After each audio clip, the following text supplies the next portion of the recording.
we're live. Hey, hello everyone. Thanks for joining us this evening. Here with Fresh Dental Shadowing, we have Dr. Nicole Eisenberg, who is an oral and maxillofacial surgeon. So she's just going to be sharing a little bit about that this evening. So you could go ahead whenever you're ready. Great. Thank you for anybody joining us. I'm going to answer some questions and then show you guys some of the stuff that oral and maxillofacial surgeons do. And then I really want to open this up for questions that you guys might have. So, first thing, oral and maxillofacial surgery. It's a hard phrase to say.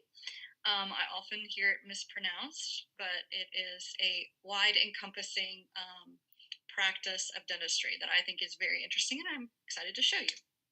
So who I am, I'm an oral maxillofacial surgeon, as I said, and I started my own practice, the Knoxville Center for Oral and Maxillofacial Surgery here in Knoxville, Tennessee, just over 3 years ago.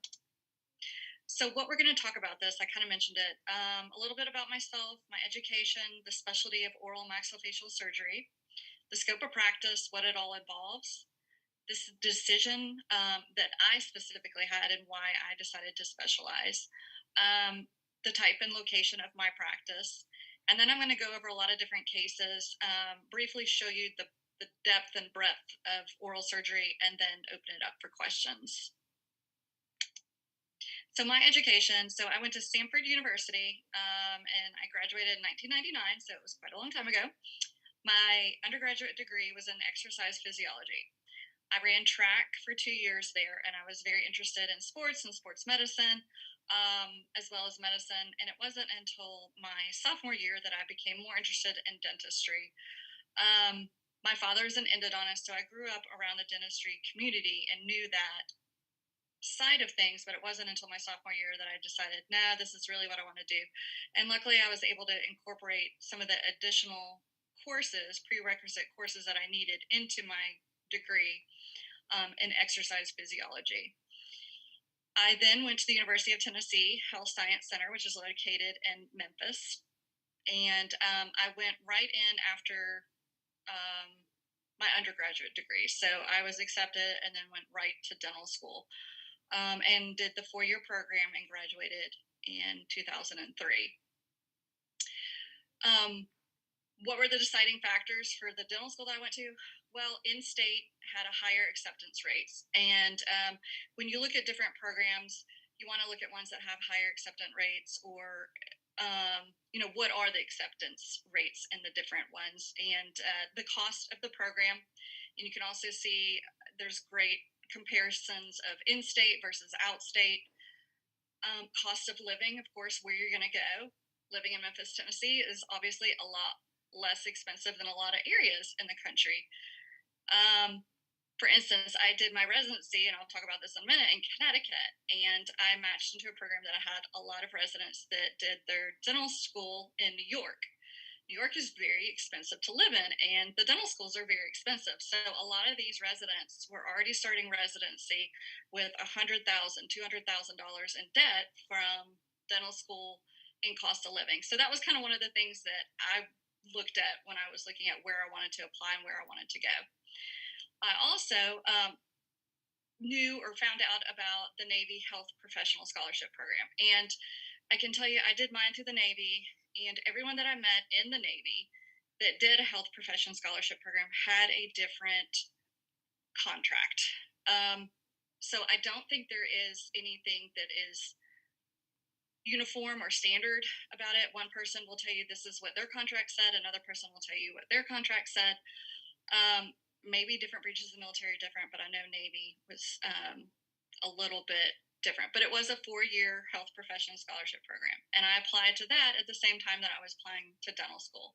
Again, knowing cost of dental school, cost of living was going to be high, so I applied and was accepted for the 4-year scholarship program. And at the time, it meant completing 4 years of dental school and then going straight into the Navy and doing 4 years as a general dentist in the Navy. Once I got into dental school, I decided I wanted to do something different. I wanted to specialize, and I wanted to go into oral surgery. So I had to negotiate that with the military and with the Navy and come to an understanding and agreement with them. what they ended up deciding to do is not give me a deferment, not tell me I could go do my program or my training, and then serve the Navy. What they told me was you can apply to oral surgery programs that are outside of the Navy, that are not the Navy programs, which there are 3 Navy oral surgery programs. You can apply to other ones. We've already filled those spots. If you match, if you get into a program, you're going to owe us more time in the military. So the way it happened was I applied and got a financial assistance program scholarship, which meant that they allowed me to do my 4-year oral surgery residency. They did not allow me to apply to 6-year programs. It was only 4-year programs. And then when I finished, I owed the Navy a total of 9 years payback service. So 4 years for dental school and 5 years for a 4-year residency program. The reason they made me sign 5 years was because they had a lot of people that would, or there are a lot of residents that used to go through oral surgery and drop out after their first year because they would decide, this isn't for me. I don't want to do this. I don't want to do this hard work. And then they wanted to kind of make sure that they got some commitment out of you. So anyway, 4 years at dental school and then matched at a program and went right into residency. So I did straight through college, then to dental school, then to residency. And I graduated my residency in 2007. So what is oral and maxillofacial surgery? Most of you probably know the basic stuff. We do dental implants, we do extractions of teeth, specifically a lot of wisdom teeth or third molars. Those are kind of the most common things we do, as well as any tooth that needs to be extracted. But we also do a lot of other things, and that's where I kind of wanted to show you guys and maybe introduce you some of the things that we also do, including anesthesia, which is one of the reasons that I really fell in love with oral surgery. Was I watched some oral surgeons start IVs, put somebody to sleep, and then take out their wisdom teeth. And I was just fascinated that this one person could do anesthesia and surgery, that they could start an IV, push medications that would take away everyone's fear and anxiety, and then do this complicated looking surgery.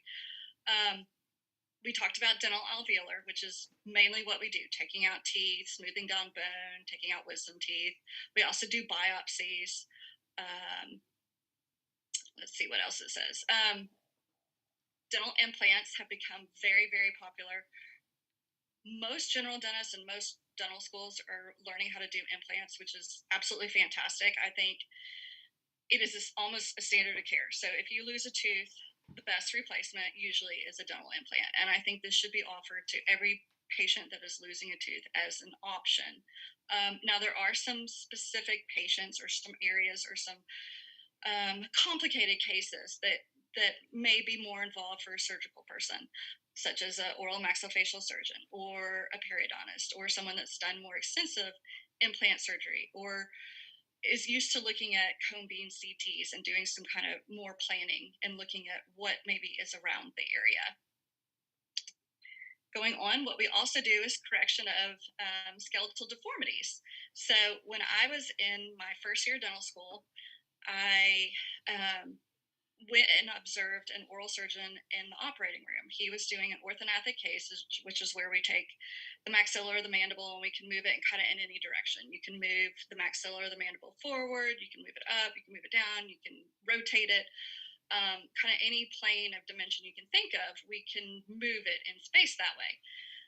So I was allowed to go in to the surgery, and there were some residents in there, and we were getting ready and we're doing the case, and we were about to what we call down fracture the maxilla, which if you know about it, you know it's a pretty intense moment. We usually tell the anesthesia team, get prepared. There's going to be potentially a lot of blood loss. The patient, sometimes her heart rate really drops, some other things, and it's just kind of an unusual thing to see, someone's complete maxilla be disconnected from the cranial base and pulled down and forward. And, you know, they kind of cautioned me. They're like, okay, this is kind of gruesome. You might get sick. We have a lot of people that kind of faint during this. And I remember looking and going, oh my gosh, that is the coolest thing I've ever seen in my life. I want to do this. So it's not for the faint of heart, but it is something that is absolutely amazing and changes someone's complete life once we're able to do this kind of surgery for them. and I kind of mentioned orthognathic surgery, cleft and craniofacial surgery. This has become a lot more specialized, and there's surgical fellowships after residency that you can go into and do complete training and be a cleft and craniofacial surgeon, which is a more subspecialty of dentistry and surgery. And they do cleft repair of infants, of babies, and all through their lifestyle or all through their lifespan as they grow and develop. So if someone has a cleft and they're missing, or they have a bilateral cleft, they could be missing both their teeth. Usually it's the lateral incisors, and so those don't develop, and you have a cleft where the bones don't fuse. So they close those, and then over time, as the teeth develop, you have to bone graft the area so that then you can do dental implants in there. So they usually, these kids have multiple surgeries to get them to and a lot of times they end up having orthognathic surgery. And again, cleft and craniofacial surgery. A big thing with oral surgery, and we do a ton of this in residency, is maxillofacial trauma. So if you or a family member or friend or someone you know is in a car accident and they get taken to the emergency room and they have a fracture of their face, anywhere of their head, of their face, that's not including usually the brain. If the brain's involved, then we usually get neurosurgery involved. But I mean, I'm talking mandible, maxilla, orbits, frontal bones, any of those, a maxillofacial surgeon, oral maxillofacial surgeon is going to be contacted, and we repair those. And also facial lacerations, gunshot wounds, dog bites, a lot of facial trauma.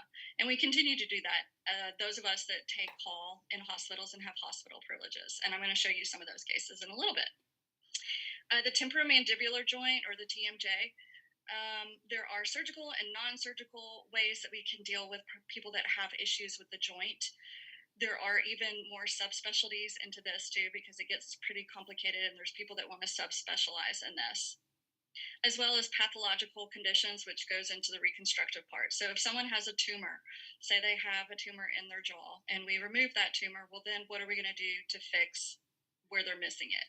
So there's different ways, and we do bone grafting, we can do free flaps, we can do bone plates and screws and stuff like that. There are, again, fellowships specifically into head and neck oncology, as well as reconstruction. People that, or fellowships where they train to do microvascular and free flaps and things like that. Also going into cosmetic surgery. So if we're putting someone's face back together after they've had an accident, that's a lot harder than doing a cosmetic surgery. So we're kind of trained to do it from the backwards standpoint, but we can also do it from the cosmetic side too. And there are a lot of fellowships and additional training depending on how far you want to go into cosmetic surgery. So someone, for instance, that's in oral maxillofacial surgery and they want to do rhinoplasties, which is nose jobs. Those are very, very technique sensitive and very hard, and you need to do a lot of them, and you need to do them consistently. So if you're doing maybe 1 or 2 nose jobs a year, you're not going to have good results, and you probably shouldn't be doing it. So there are fellowships, and there are people that specialize just in doing cosmetic surgical side. There's a ton of non-invasive cosmetic stuff that we do as well, like Botox, Juvederm, some minor skin resurfacing and stuff like that most oral surgeons can do without doing additional fellowship trainings. So just about me, I kind of explained this a minute ago, that I fell in love with oral surgery during the winter break of dental school. And I explained how I was watching this orthognathic surgeon, or orthognathic surgery, and a surgeon down fracture the maxilla. The issue was I wasn't sure if I wanted to do more training. So you go through 4 years of college, you go through 4 years of dental school, and I kept thinking, do I really want to do 4 more years? I'm tired. This is a lot. You talk with oral surgery residents, they don't really sell the lifestyle. It is a hard thing to be a resident. So a resident means you're a resident of the hospital. You live and you work at the hospital. And the 80-hour work week is no joke. 80 hours is the minimum, or the maximum, depending on how you look at it. And I wasn't sure if that was really what I wanted to do. I was also in the South. It was 2003. There were definitely not as many women in oral surgery. In fact, I didn't know any females that were oral maxillofacial surgeons. So there was no mentors, there was no one I could talk to. But I knew it was something I really wanted to do. So I decided to go for it. And I can tell you now, it is still a male dominated profession. And I'm going to just read this straight from the slide. According to the 2019 statistics for the Association of American Medical Colleges and the American Dental Association's 2018 and 19 data, medicine and dentistry, we have had 50% or more female students entering the first year of medical and dental schools. And that is fantastic. It was not that way when I was in school, and I love the fact that women are now out there representing. The problem is women are not in surgical fields. They're not in surgical specialties. We're seeing more in the medical side. The medical side of things have done a better job of mentoring and advising and teaching young women that surgery is an option for them. And I can tell you, being a woman almost 15 years in this practice, we are trying very, very hard. Those of us that are in oral maxillofacial surgery as women are trying a lot harder to get out there and help represent other women that might be interested. But it's still very, very low. So, I mean, only 8% of the American Association of Oral and Maxillofacial Surgeons are women right now, 2022. And that is a very low number. Some of the ways that I specifically have been trying to do this, and it took me some time to get to this point. It didn't come immediately after I finished my program. But I was and have been offered some opportunities. A lot of these came about when I was out of the military, because in the military, it's very hard to be a representative for a profession and not have a military tie to it. So I served 9 years in the military and I got out in 2016. So a lot of the things I started doing, advocating for women, advocating for specifically women in oral maxillofacial surgery, was after that time period. And so in February 2020, I was invited to give a TEDx talk at the University of Tennessee here through the Title IX department here. And it was for women, and we talked about different areas where women have come into pretty much male-dominated specialties, and how we have succeeded and how we are succeeding and how we need to continue to shape and help and support other women through the process. So if there are any women here that are interested, I would love for you to take a listen to the talk. It goes through a lot of personal experiences that I had and some kind of advice that I might share. And it's less than 15 minutes, so it doesn't take long. I'd also encourage anyone, male or female, that's interested in oral surgery to pick up the book, Behind Her Scalpel, A Practical Guide to Oral and Maxillofacial Surgery with Stories of Female Surgeons. And again, I was very fortunate to get to be a part of this, and I have a chapter in this book. Again, it talks about some of the things that I went through and how I managed them, as well as other women. I think there's 14 other women that talk about their experiences as well. And it kind of talks about the process of residency, of the application process, of how do you be a woman in oral surgery? How do you balance having a family and a husband or spouse and a career and having children? And what if I want to do a fellowship? How does that work? A lot of practical information is in there. We also have developed a women in oral surgery mentorship program. This is for anybody that's interested. We're trying to promote women because they're underrepresented. But this is usually for women that might be interested in oral surgery. Right now, I have a D1 student. She is at Tufts, and she's my mentee. And so I'm talking with her and helping encourage her to apply to oral surgery programs. We also have a symposium. The last one was in March, and I got to share my experiences and was speaking on tokenism in oral surgery and how can we be a minority and still represent women well and use it to our advantage. So a little bit about my practice. Again, I told you I finished my Navy program in 2016. I moved to Knoxville, Tennessee. The reason I moved to Knoxville, Tennessee is I wanted to be closer to friends and family. My husband and I had been in the Navy for 9 years. We had twins, I have 12-year-old boy and girl twins. So we had twins while we were in the Navy. And I spent a lot of time away from family and friends. And when we were looking to settle down and find a place where we wanted to raise our family, we wanted them to be close to family. My mother was also battling cancer, and I wanted to be closer to her. So we decided to move back kind of to the South into the area into Tennessee. And I really was wanting to go into private practice. I loved the idea of being able to work with a group of people, to kind of share responsibility, talk about cases, um, work together as a team. And so I joined a practice, and we worked together for about a year and realized that we had different ways that we wanted to run and manage a business. Going into practice with someone is almost like finding a spouse or a partner, and you spend a lot of time together and you have to agree and be on the same page. And if you're not, it's just not going to work. So I separated from the practice, and then I decided that I wanted to stay in the area again with family, and we had settled here. And I didn't find another practice that I felt like I would fit in and be welcomed, or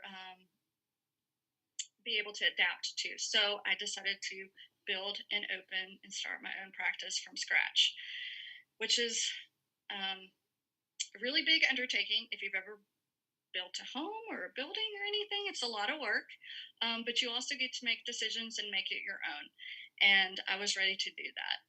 So I opened that in January of 2019. So I've been opened a little over 3 years, and my practice is slowly growing, and we're getting busier. And I'm very happy having my own staff, my own way of treating patients the way I think they need to be treated, and it's going well. So pros and cons of private practice versus maybe a corporate or a dental service organization, or joining a bigger practice where someone else manages you. Pros to private practice is you get to select all the supplies, all the equipment, all the employees you work with. You control your own schedule. You control which insurances you accept, the fee schedule. You're in complete control of it all. The cons to that is you're responsible for all those costs: the building maintenance, the practice management, human resources, and business management, which we are not taught in dental school or residency. So there are a lot of people that say, I don't want to do any of that. I don't want to manage employees. I don't want to run a business. I don't want to figure out, the costs of everything and what's the overhead and what I want to spend. I just want to be paid a salary and go home at the end of the day. If that's what you want to do, then working for a company is probably the better thing to do. So, are there important factors to look for when applying or accepting jobs? Absolutely. And I was just talking with some other women in other parts of the country today about this restrictive covenant. So, a restrictive covenant is a contract, and depending on where you live and what it says in the contract, tells you what you can or cannot do if you leave the business that you worked for. So when I worked for an oral surgery practice, when I left that practice, my contract said I could not work in Knox County for 2 years. I could not practice in the county for 2 years. In the state of Tennessee, that is a enforceable restrictive covenant. Some parts of the country, they can't. For instance, this one woman was talking about her contract said she could not practice in over 100 miles of where she had practiced. Well, that's not enforceable. You can't say someone can't work over 100 miles. But those are things you need to look for. And I highly, highly recommend having an attorney. Hire a contract attorney to read through it. It is worth whatever they charge you to read through it and make sure, because someone that is offering you a contract is only looking out for their own good. They're not looking out for your own good. So have someone that can read through it and understands some of these legal terms like that. Payment, are you going to be paid per hour? Are you paid on a salary? Are you paid per production? Are you paid per collection? Production and collection are two different things. So, for example, if I schedule someone to take out wisdom teeth, I will tell them this is, the fee. These are my fees for what it takes me to take out a set of wisdom teeth. for example, let's say it's $1,000 to take out wisdom teeth with IV sedation. And then when I send it to the insurance says we're going to only pay 80% of that. So what I produced was 1,000. What I collected is only 80% of that. So if you're getting paid on your collection, or you need to understand, are you getting paid on your production or your collection? Because depending on the insurances too, that's another thing. So I told you I decide which insurances I accept. A lot of these big service organizations and big dental practices will take all of the insurances, and a lot of them have really bad reimbursement rates. So if you're seeing a lot of patients that are in a low reimbursement rate category, you're not going to get paid as high, because they're collecting less on those procedures. You're doing the same amount of work, but you're going to be paid less. So those are important things to look at. Important is, who is the business manager? Who's making the decisions? And how are they made? And how are they communicated? That's very important, because if you're not a part of the business side of things, you may just be told what to do and not have any say in when it starts or what you're having to do or not do. And do you get along with that person, obviously? So now I'm going to talk about a few cases.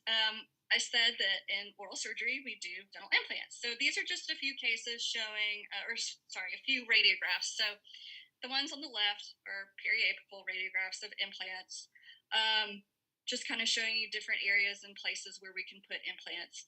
The ones in the middle are panos, and these are for denture cases, for patients that are having trouble wearing their dentures. They're not fitting really good. They're slipping and they're sliding, and they want some more stability to kind of hold them in there. So we can put dental implants in. And then on the undersurface of the implant, they have little clips or little ball and clasp thing that will snap into the implants and helps the denture stay in place.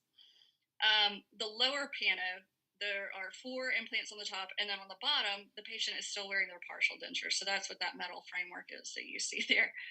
And then on the right, this is just a cone beam CT. These are what we kind of take just to kind of show you what it looks like on different radiographic images and stuff. Third molars. These are some panoramic images of some more challenging third molars. The one on the top, if you can see, it's, I don't know if my arrow shows up there, but this is a horizontal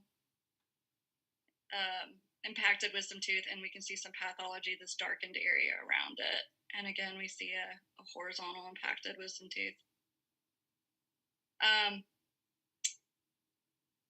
The panoramic on the bottom, if you notice the lower third molars, the roots look like they're going near this gray or dark area. That's the nerve that runs inside the jawbone. And so most times, when we're looking at wisdom teeth or third molars, we will take not only a panoramic, but we'll also take a CT image so that we can see this 3-dimensionally. So if you look at a panoramic, it's only 2 dimensions, and you can't tell exactly, are those roots, are they coming down? Are they right in the middle of the nerve? Are they in front of the nerve? Are they behind the nerve? Well, on a CT scan, you can see it from all the dimensions, and you can see where those roots are coming through so that you can tell the patient what the risk is in taking the wisdom teeth out. Are they going to have some numbness? Are they not? Do you need to just take off the crown of the tooth, which is called a cornectomy, to preserve the nerve? The top photo is just a photograph of some teeth out, pieces where we don't always take out third molars and whole teeth. A lot of times they come out in pieces. It's like a jigsaw puzzle. You make a cut, you move a piece, you move another piece, and then it just kind of comes out in a bunch of pieces. Let's see here, moving on. So a CT image, these are some kind of crazy double wisdom teeth on the top, and then on the bottom. This is a very challenging case that we may or may not do in the office. This one you may need to do in the operating room for different risks, potentially breaking the jaw, potentially having an infection. There may be pathology with that, bleeding, some other issues. Trauma cases. So I told you we do a lot of trauma when we are in residency, and I continue to take call. I take call on 2 hospitals. I work at Children's Hospital here in Knoxville, and then I work at the University of Tennessee with the oral surgery residents. And unfortunately, excuse me, I see a lot of kiddos, and one of the most common traumas are dog bites. So these are kiddos that I sutured within the last year or two here at Children's Hospital. They're pretty traumatic. Most of these kids, I take them to the operating room right when they come into the emergency room. The emergency room physician calls me. I call the anesthesia, and we take them to the operating room so that I can really clean this out, get them closed.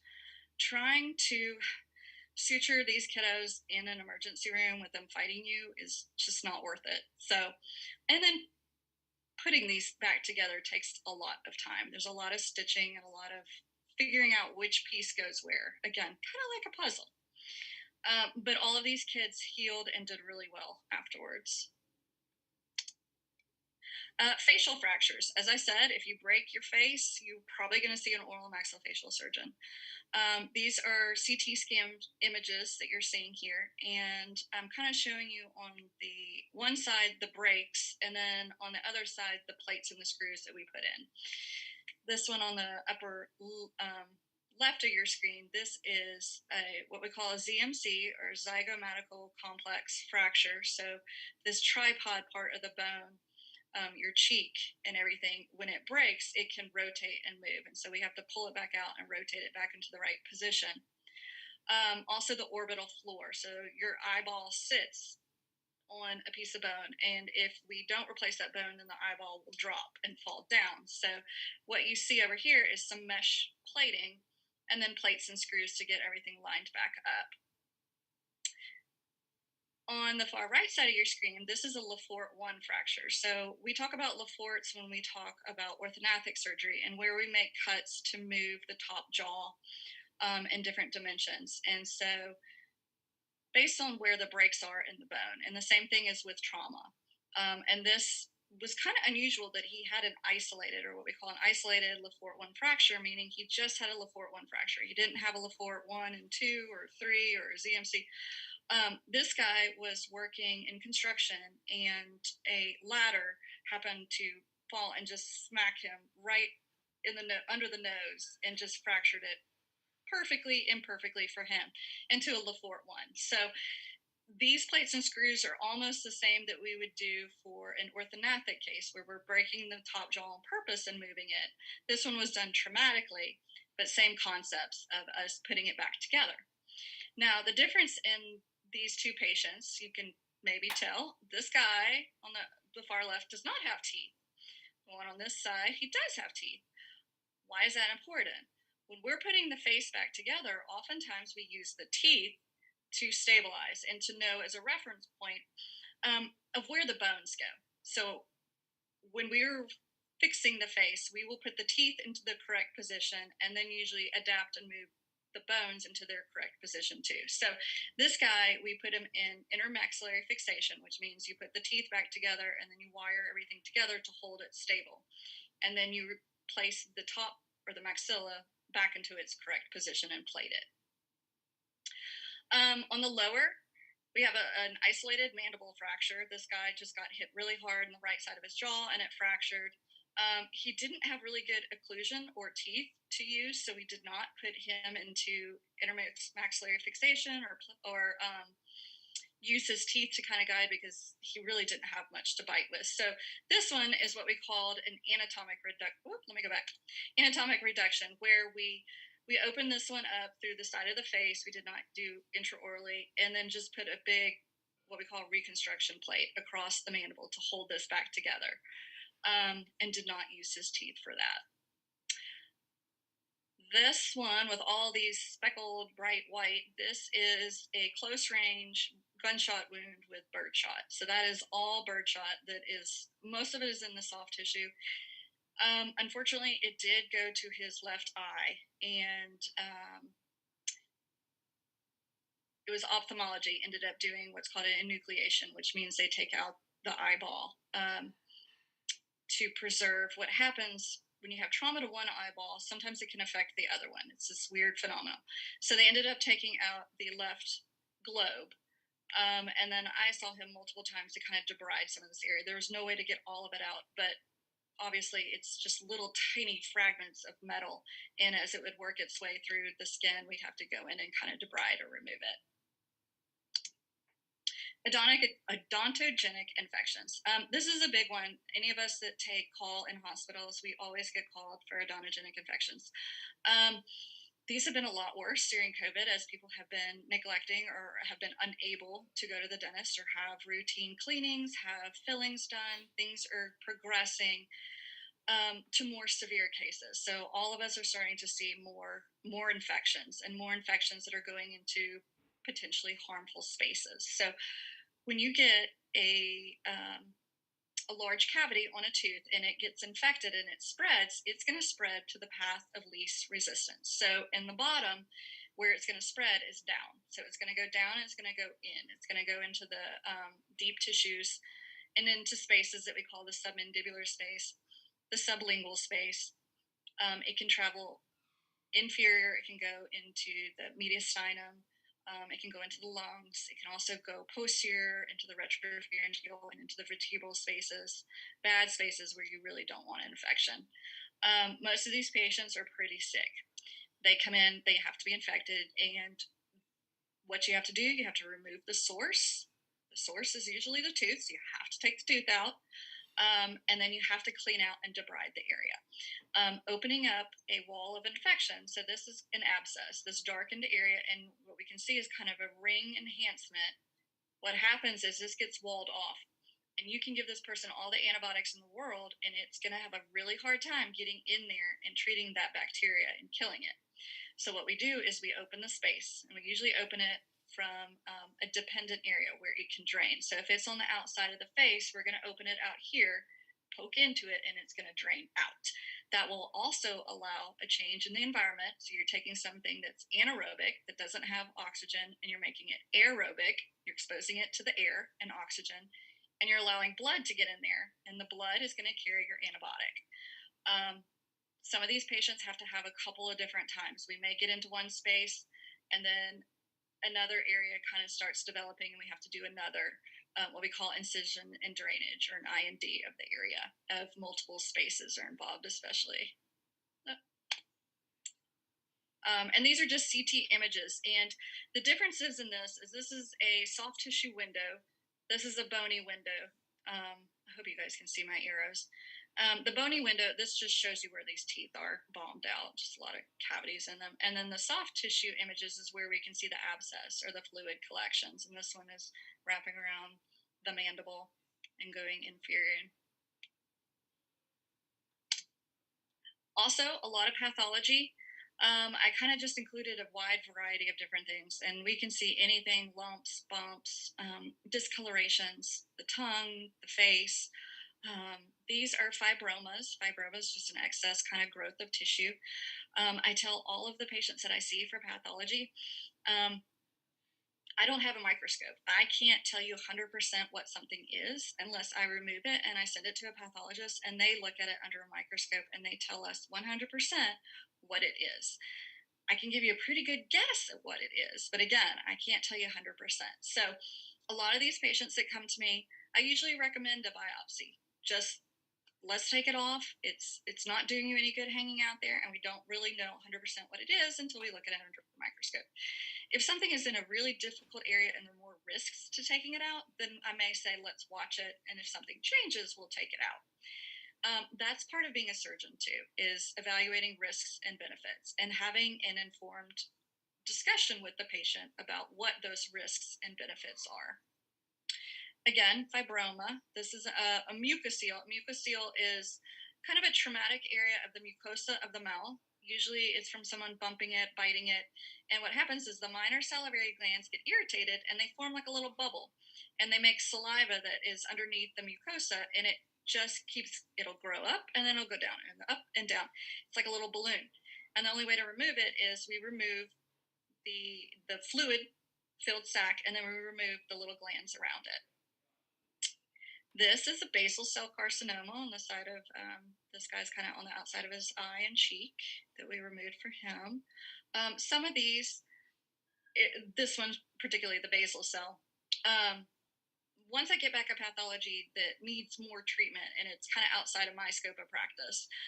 For instance, basal cell carcinoma, squamous cell carcinoma of the face or even the mouth. There are people that are more specialized to do that. For instance, this is on the face, so this is dermatology, right?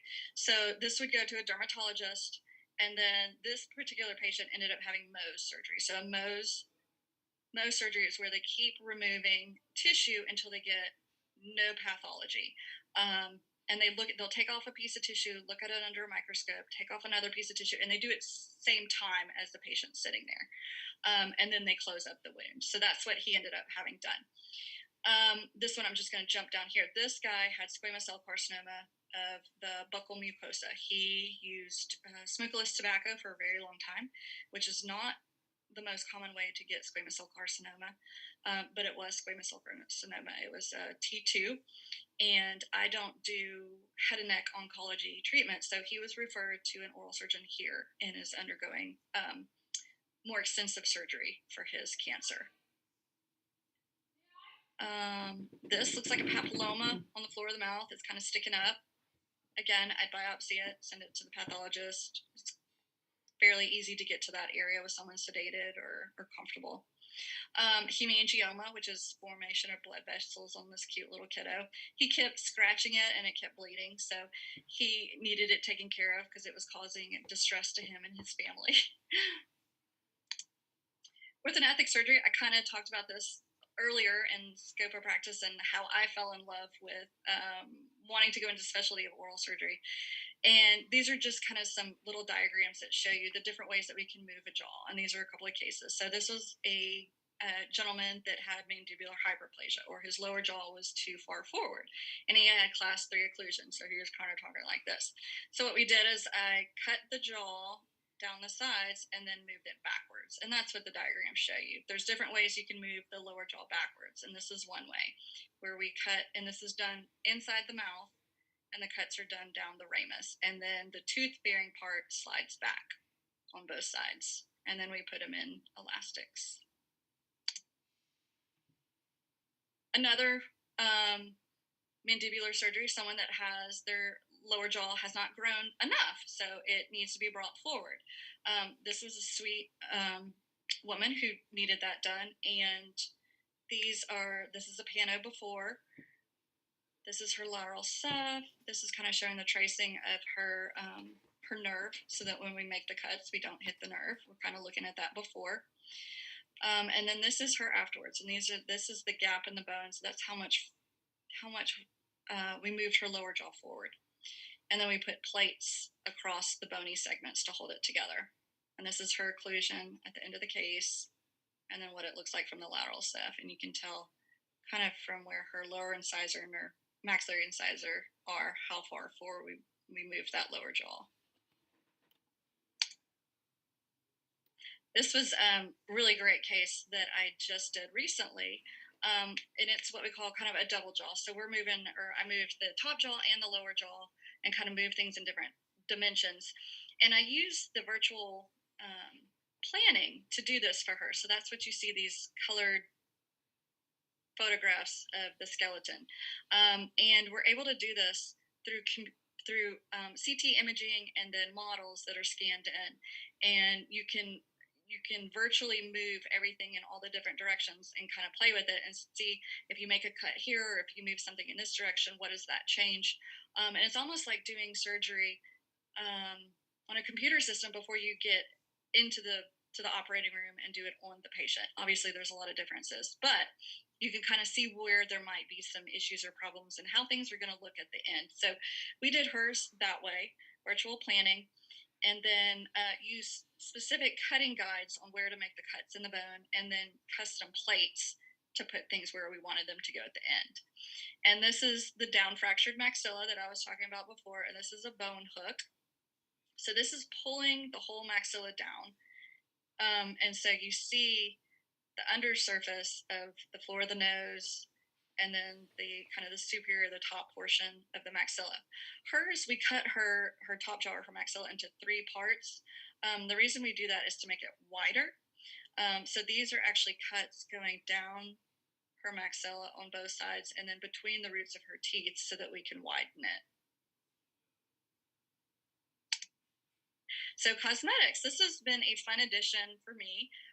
Doing some kind of non-invasive or minimally invasive, excuse me, I wouldn't say non-invasive, minimally invasive cosmetic stuff. So Botox for wrinkles, Botox for TMJ. The photographs you see here, this is a young girl who's starting to get some wrinkles. And these white are just a makeup white marking pen where I will mark on the skin where I'm going to be injecting the Botox. And it's a nice little pattern. And then this is her just a week later and how she doesn't have those wrinkles anymore. These white lines, I'm showing you where I inject for patients that have a lot of TMJ or clenching problems and their masseters are overactive.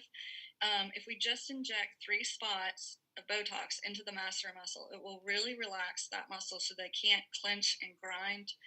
We've had a lot more patients breaking teeth and having problems from clenching and grinding. And this is a great, very minimally invasive way to try to help that and prevent it. Juvederm fillers. This is just showing you lip filler. This is very common, very requested procedure to have a little bit more volume in the lips. As we age, we lose volume in the entire face. And one of the areas we lose it is in our lips. And so just providing a little bit more definition to the lips, it can look very natural and not overdone. And it can give more definition to the vermilion border, kind of that Cupid's bow, and make it just look a little prettier. I also do Lumecca. Lumecca is an IPL treatment that treats the skin surface. It removes pigmentation. So freckles, small hemangiomas, or little cherry, little red spots, it treats it with a laser light. And we get great results with it. A common thing right now, really popular, is called a lip flip. It's where we inject just a couple of units of Botox along the upper lip. She got really good results with hers. What I also did with her is also you can inject a little bit of Botox kind of on the corners, and it will relax the upper lip a little bit. And so she didn't have quite as big of a gummy smile, and she shows a little bit more of her lip.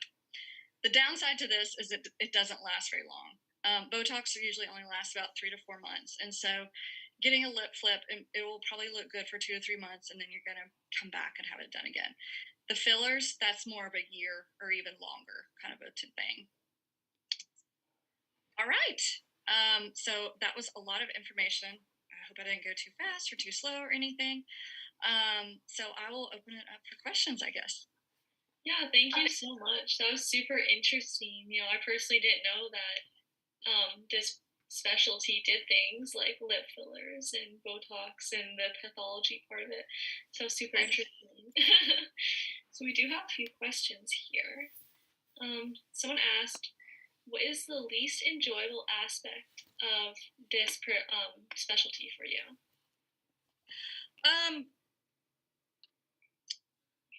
For me personally, my least, it's been feeling like I've had to fight a lot and over again. And I don't mean to harp on it, but being a female oral surgeon, it's a lot of having to prove yourself over and over and over again, and having to fight for what other people are already given, and having to learn how to do it and not be called the multiple names that a lot of women are, that are aggressive and assertive, and not be rude about it. Finding that balance, that has been the most challenging thing for me. Have you found now that you own your own practice and pretty far into the field that you don't experience that as much, or is it almost worse, or what's that kind of like? Yeah, so still experience it, but I feel like I have more ability to speak out against it. Mm-hmm. I did not in the military. I could not express really my opinions. And when I worked for a practice, I was representing the entire practice and not just myself and my business.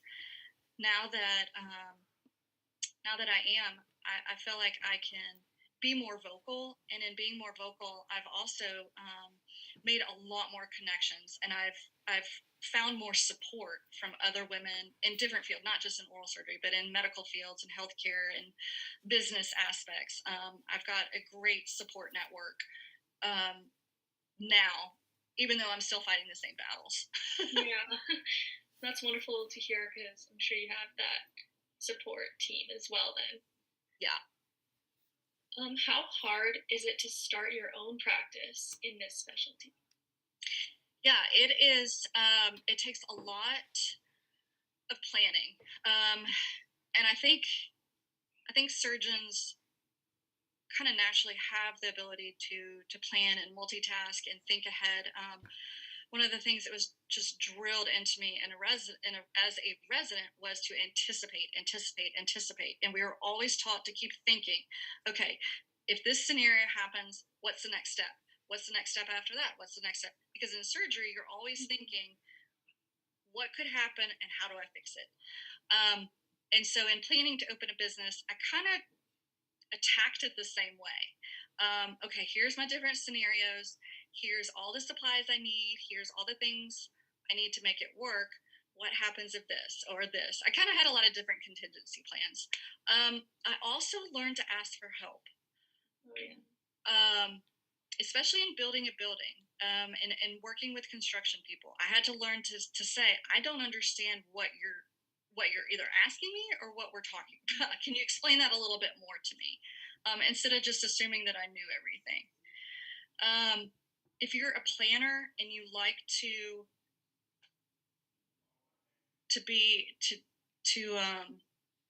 make decisions, that was another thing.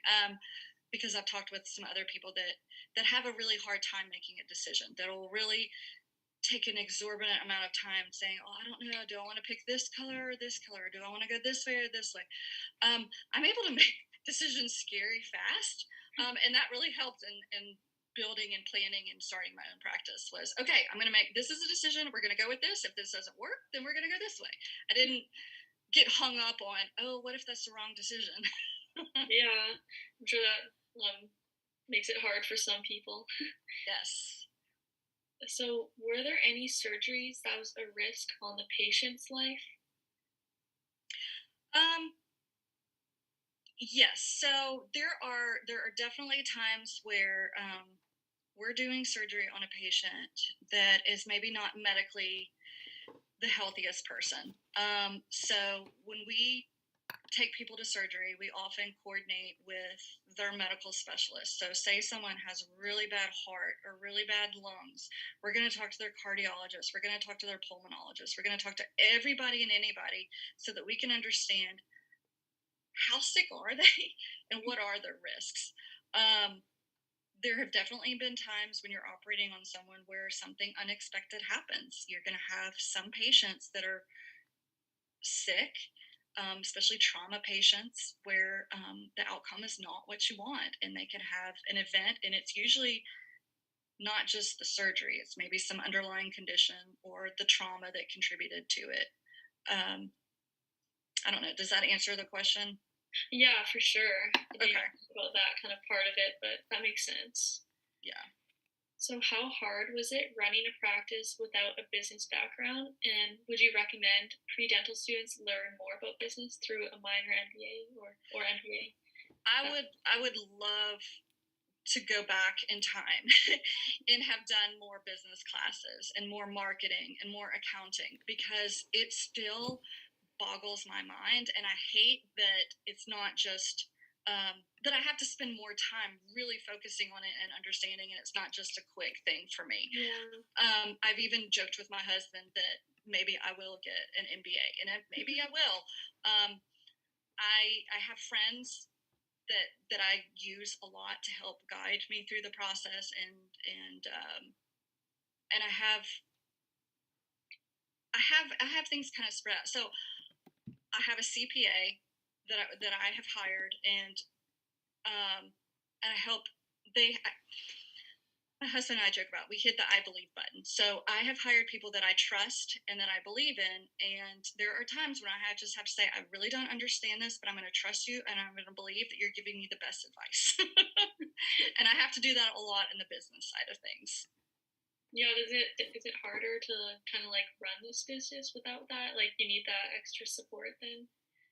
It definitely helps. I mean, there are some people that can do it. I am a very busy person. I live a very, very busy life, and to me, it's not worth that extra headache and that extra time to figure out taxes and payroll and the accounting side of things. So for that, I hire someone else. Now for business management, supplies, equipment, personnel, I do all of that. Social media marketing, I do all of that. I kind of give some to other people under my direction, but I have not outsourced those things. Okay. So takes off a little bit of stress, but you still obviously Yes. do the majority. Yes. So if you didn't get into this specialty, this residency, what specialty would have been your second option if you had one?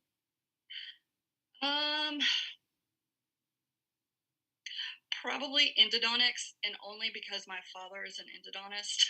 Oh, It would have been very, very easy for me to have gone into the specialty and just gone into his business, and I was pushed that way. I mean, my family definitely wanted me to do that, but I didn't love it.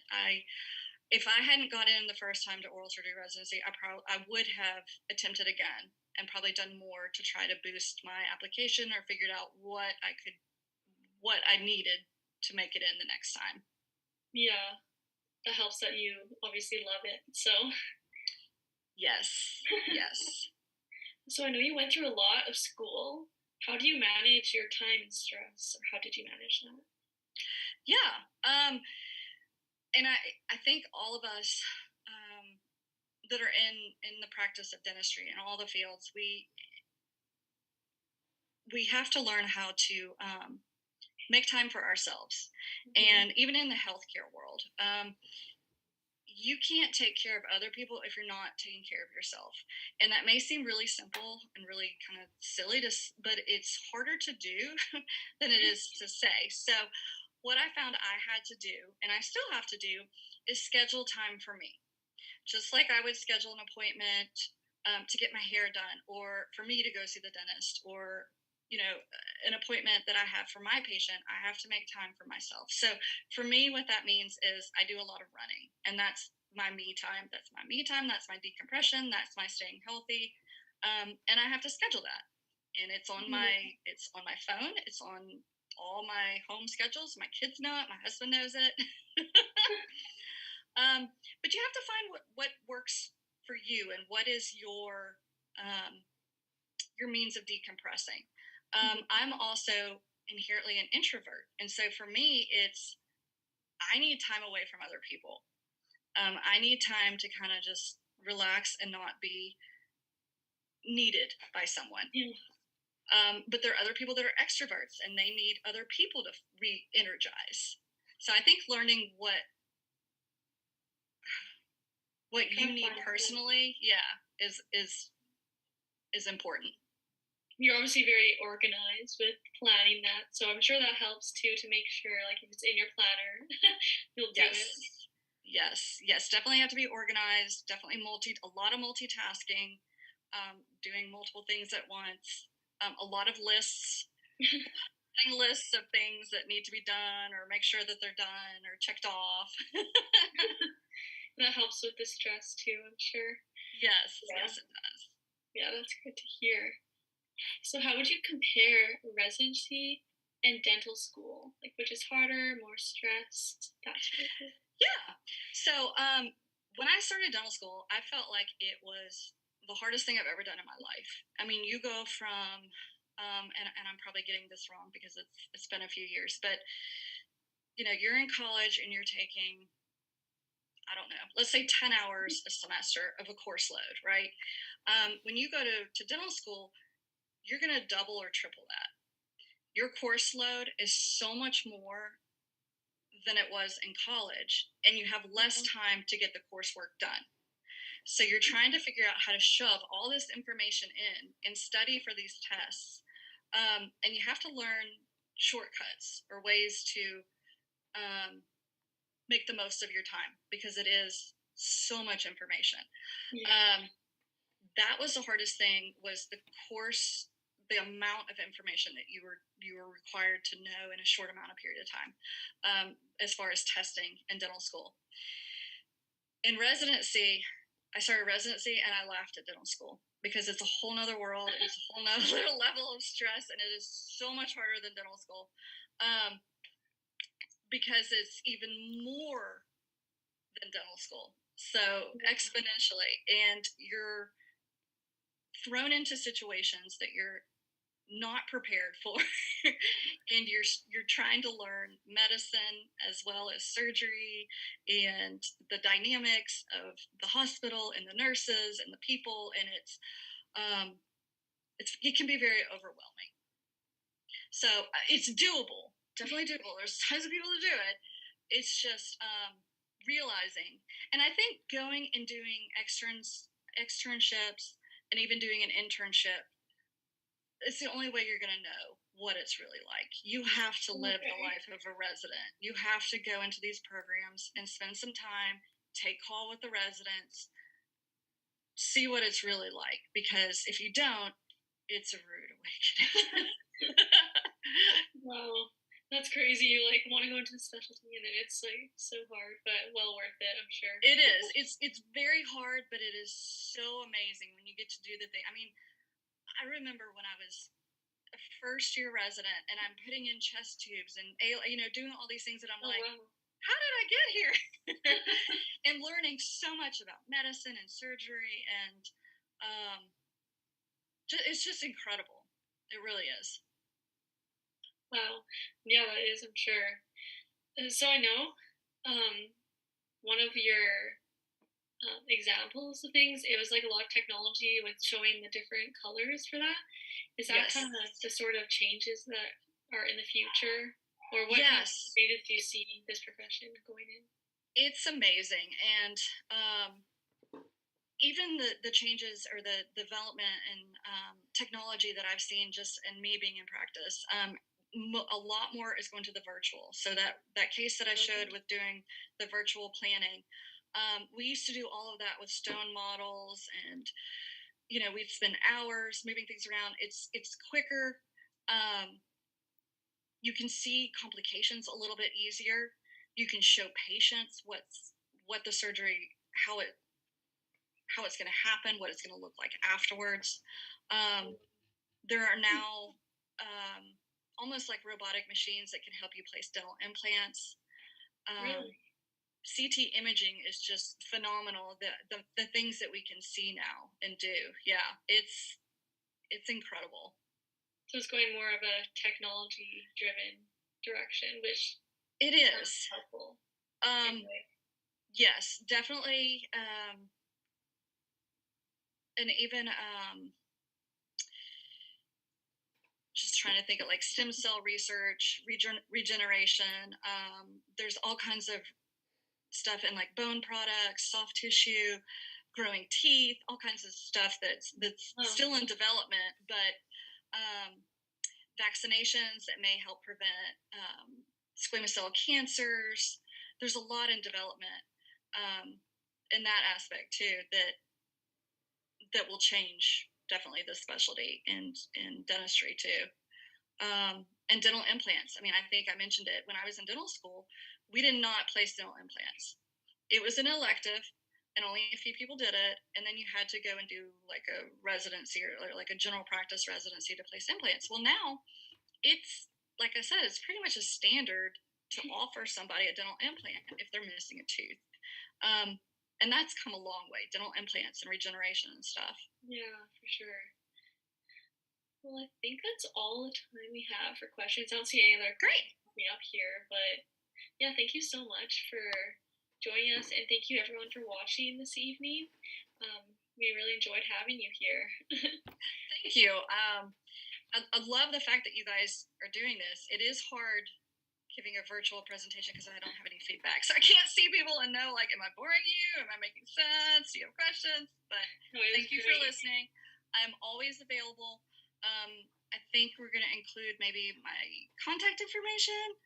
I love being on social media. I love sharing things. I love talking about surgery, running, life, traveling. So reach out to me. Yeah. Do you have that on the PowerPoint? Yeah, I think I do. Okay. Well, sorry, I didn't click the next slide. There it is. Perfect. Yeah, thank you so